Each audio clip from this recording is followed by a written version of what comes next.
भला कौन सा भारतीय सिने प्रेमी होगा जो इन जनाब को नहीं जानता होगा। वैसे तो लोग इन्हें तिरंगा फिल्म के गेंडा स्वामी के रूप में पहचानते हैं, लेकिन ये भी सच है कि हिंदी बेल्ट के अधिकतर लोगों को इनका असली नाम भी नहीं मालूम है। हालांकि हिंदी बेल्ट में इनके फैंस की संख्या काफ़ी है। हिंदी सिनेमा के अलावा इन्होंने मराठी सिनेमा में भी शानदार काम किया है। ईश्वर से इन्हें रंग रूप कुछ ऐसा ही मिला कि 90 के दशक की एक्शन फिल्मों में विलेन के लिए इनकी शख्सियत के सामने इनके दौर के अच्छे विलेन फीके लगने लगते थे। नाजरीन, सिनेमा वर्ल्ड की वीडियो में आज हम आपको तिरंगा फिल्म के गेंडा स्वामी यानी दीपक सिरके की कहानी बताएंगे। एक आम परिवार में पैदा हुए दीपक सिरके कैसे हिंदी और मराठी सिनेमा का इतना बड़ा नाम बने और अब दीपक सिरके फिल्मों से दूर क्यों हैं, सब कुछ जानेंगे इसी वीडियो में। तो आइए जानते हैं इस वीडियो में दीपक सिरके के बारे में। दोस्तों, दीपक की पढ़ाई मुंबई के एल्फिस्टन टेक्निकल हाई स्कूल से हुई थी।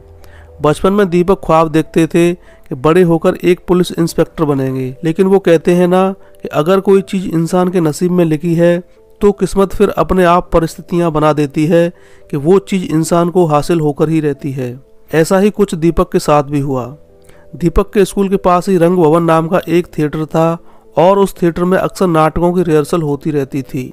फ्री टाइम और छुट्टियों में दीपक अपने कुछ दोस्तों के साथ रंग भवन नाम के उस थिएटर हाउस में नाटकों की रिहर्सल देखने चले जाया करते थे। छोटी उम्र से ही कलाकारों को नाटकों की रिहर्सल देखकर दीपक भी एक्टिंग की तरफ आकर्षित होने लगे। नाटक देखने के बाद दीपक के मन में इस ख्याल ने मजबूत जगह बनानी शुरू कर दी कि आगे चलकर वो भी एक्टर ही बनेंगे। इसके बाद दीपक ने यह तय कर लिया कि उन्हें अब एक्टर ही बनना है, लेकिन उन्हें ये नहीं पता था कि एक्टर बनने के लिए उन्हें क्या क्या करना पड़ेगा। दीपक जैसे जैसे बड़े होते गए, उन्होंने रंग भवन में अक्सर आने जाने वाले लोगों से जान पहचान बनानी शुरू कर दी। दीपक ने अपने उन दोस्तों से अपने एक्टिंग करने के ख्वाब के बारे में बात की। तब उन दोस्तों की हेल्प से साल 1976 में पहली बार इन्हें मुंबई के मराठी साहित्य संघ मंदिर में आयोजित हुए नाटक राजमुकुट में काम करने का मौका मिला। उस नाटक में रोल इनका छोटा सा था, लेकिन उस छोटे से रोल में ये एक विलेन बने थे और उस रोल को इन्होंने बड़ी ही खूबसूरती के साथ निभाया था। अपना वो पहला रोल निभाने के बाद इन्हें एहसास हो गया था कि एक्टिंग करना कोई मामूली काम नहीं है। एक्टिंग एक बड़ी मेहनत और जद्दोजहद वाला प्रोफेशन है और जो लोग इसे गंभीरता से नहीं लेते वो इस पेशे में कामयाब कभी नहीं हो पाते। लेकिन इत्तेफाक से दीपक ने एक्टिंग को बहुत ही गंभीरता से लिया हुआ था। अक्सर जब थिएटर खाली होता तो ये अकेले ही स्टेज पर चढ़ जाते और अकेले ही रिहर्सल किया करते थे। पहला नाटक करने के बाद इन्हें अब कई और अन्य नाटकों में छोटे छोटे किरदार निभाने के मौके मिलने लगे।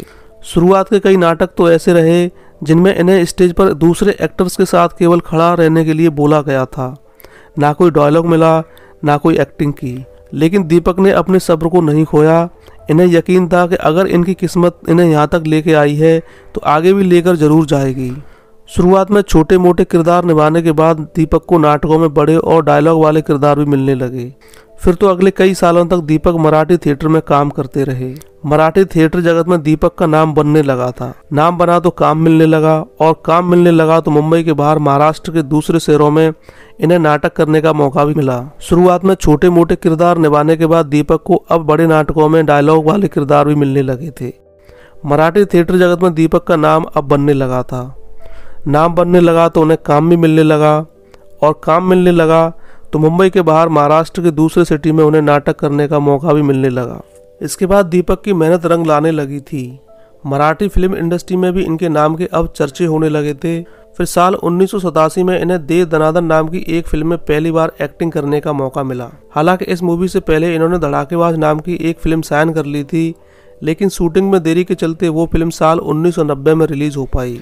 पहली फिल्म के साथ ही दीपक सिरके ने एक टीवी शो को भी साइन कर लिया था जिसका नाम था 1-0। इस टीवी शो ने तो इन्हें पूरे महाराष्ट्र में प्रसिद्ध कर दिया। इन्हें प्रसिद्धि इतनी मिली कि हिंदी सिने इंडस्ट्री की नज़रों में ये चढ़ने लगे थे। इन्हीं प्रसिद्धियों का असर था कि साल 1990 में रिलीज हुई अमिताभ बच्चन की फिल्म अग्निपथ में इन्हें अन्ना सेठी का रोल मिल गया था। दरअसल हुआ यूं कि एक दिन ये अपने शो 1-0 की शूटिंग कर रहे थे कि तभी वहां पर धर्मा प्रोडक्शन के डायरेक्टर यश जौहर वहां पे आए और इनसे मिले। यश जौहर ने इन्हें अग्निपथ वाला रोल ऑफर किया और इनसे कहा कि अगर ये इस रोल को करना चाहते हैं तो धर्मा प्रोडक्शन के ऑफिस आकर मुकुल आनंद से जरूर मिलें। उस दिन लंच के बाद टाइम निकालकर ये मुकुल आनंद से मिले और मुकुल आनंद से मिलकर इन्हें इतना अच्छा लगा कि इन्होंने अग्निपथ मूवी साइन कर ली।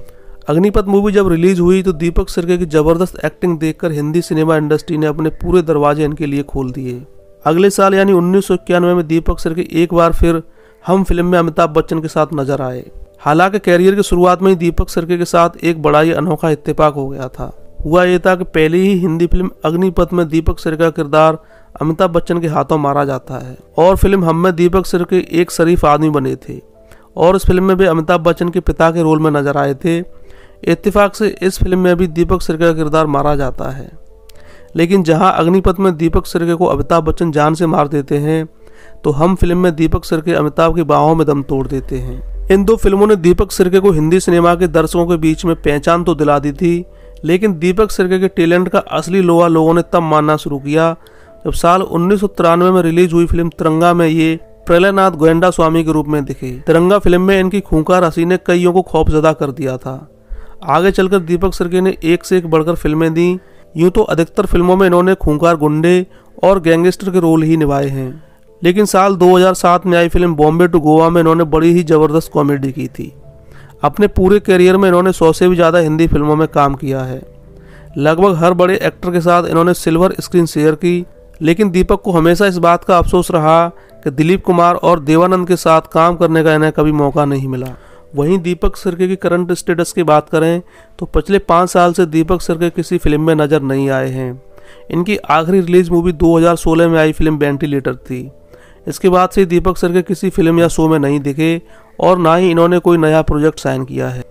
हो सकता है जल्दी वो किसी प्रोजेक्ट में सामने आए। तो दोस्तों, इस वीडियो में जाना आपने दीपक सिरके के बारे में, जो बॉलीवुड में विलेन के रूप में मशहूर हुए। इस वीडियो में इतना ही। मिलते हैं अगले वीडियो में एक नई कहानी और एक नई शख्सियत के साथ। देखते रहिए सिनेमा वर्ल्ड।